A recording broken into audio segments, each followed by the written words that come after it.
In the bustling city of Ekombe, there lived a man named Chief Nduba. To the outside world, he was the picture of success, a respected businessman whose wealth and influence seemed to grow with each passing day. He had a grand mansion, a thriving enterprise, and the admiration of many. But within the walls of that beautiful home, the air was thick with an unspoken heaviness, a silent worry that clung to every room. His daughter, Amara, was the light of his life, gentle, graceful, and full of youthful promise. She adored her father, but a strange sense of unease had begun to creep into her heart.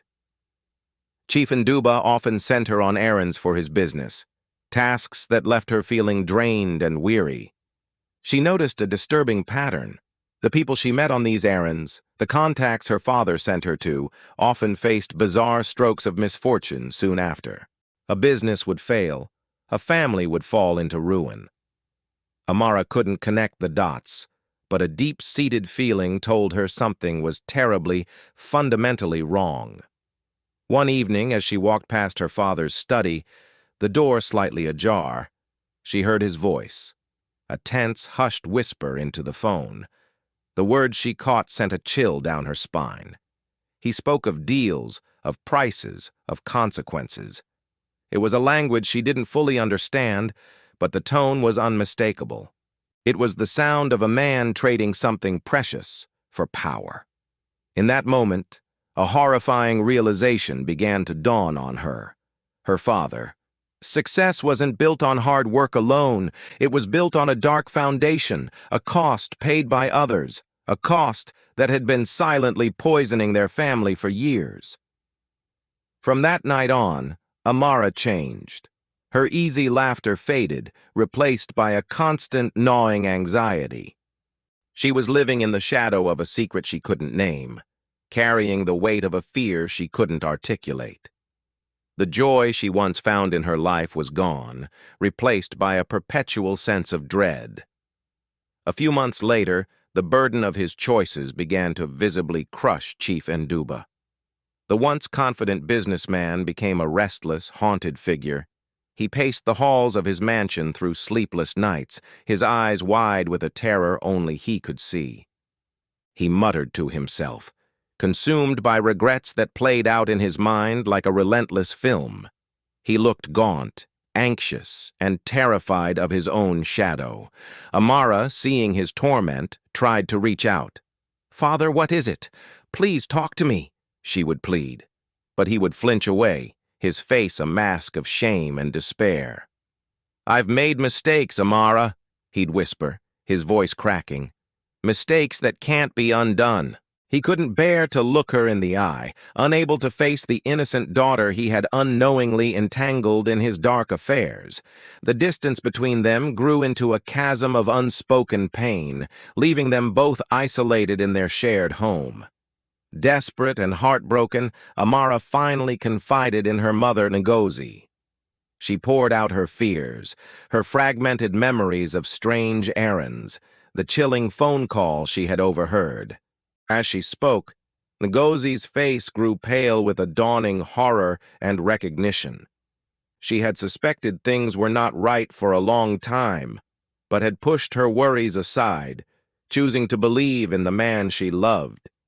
Now, hearing Amara's story, she could no longer deny the truth. The wealth, the influence, it was all tainted. They both realized that staying in that house, surrounded by the fruits of such darkness, would only deepen their wounds and destroy what was left of their family. Their silence was a form of complicity they could no longer bear. In that moment of shared clarity, they made a courageous decision. They had to leave. They had to escape the city, the mansion, and the life that had cost them their peace. That very night, with heavy but determined hearts, they packed a few essential belongings, leaving behind the luxury that had become their prison. Under the cover of darkness, Amara and Ngozi slipped away from their home, guided by a flicker of faith and the desperate hope for a new beginning.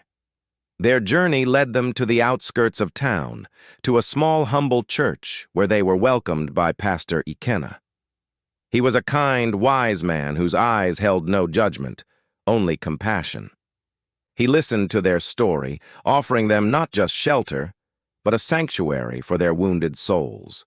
In the quiet rhythm of this new life, they began the slow, arduous process of healing. Their days were filled with simple chores, quiet reflection, and heartfelt prayer. Pastor Ikenna guided them through their grief and confusion, teaching them the power of forgiveness, not just for others but for themselves. Though the shadow of their past was long, each sunrise felt a little lighter, a little more hopeful than the one before. Slowly but surely, Amara's spirit began to mend. The sound of her laughter, once lost, started to return, timidly at first, then with growing confidence. She was rediscovering the person she was before the shadows fell. Back in the grand mansion in Ekombe, Chief Nduba's world was collapsing. His health declined rapidly, the physical manifestation of his spiritual decay. Alone with his regrets, he finally understood the true price of his ambition. It wasn't just his soul he had traded, but his family's happiness. Knowing his time was short, he sat down to write a final letter to his daughter, his hand shaking with weakness and remorse. It was a confession, an apology, and a desperate plea for her to understand. He poured his heart onto the page, telling her of his love, his shame, and the terrible lesson he had learned too late. "True success, my dearest Amara," he wrote, "is not found in wealth or reputation. It is found in peace of heart, in the love of your family, and in a clear conscience. I threw it all away." When the letter finally reached Amara, she read it through a blur of tears. But these were not tears of fear or anger. They were tears of release, of catharsis. In her father's final words, she found the closure she so desperately needed. She forgave him, and as she did, she felt the crushing weight she had carried for years finally lift from her shoulders. In the years that followed, Amara and her mother built a new life for themselves, one defined not by wealth, but by peace, community, and hope. The scars of the past remained, a reminder of the darkness they had endured, but they no longer defined them. They learned to smile again, freely, genuinely, and without fear. They found strength in their faith and in each other, their bond forged in the crucible of their shared ordeal. And to this day, in the bustling streets of Ekombe, the story of Chief Nduba is still told as a cautionary tale. The story of a man who gained the world but lost his soul, who learned too late that true light shines brightest when we choose truth over pride. And it is also the story of his daughter, Amara, the girl who walked through the deepest shadows and found her way back to the light, proving that even after the darkest night, a new dawn is always possible. Thank you so much for joining us for this story. If it touched your heart, please consider liking this video and subscribing to our channel for more content that explores the depths of the human experience. We appreciate your support more than you know. Until next time, take care.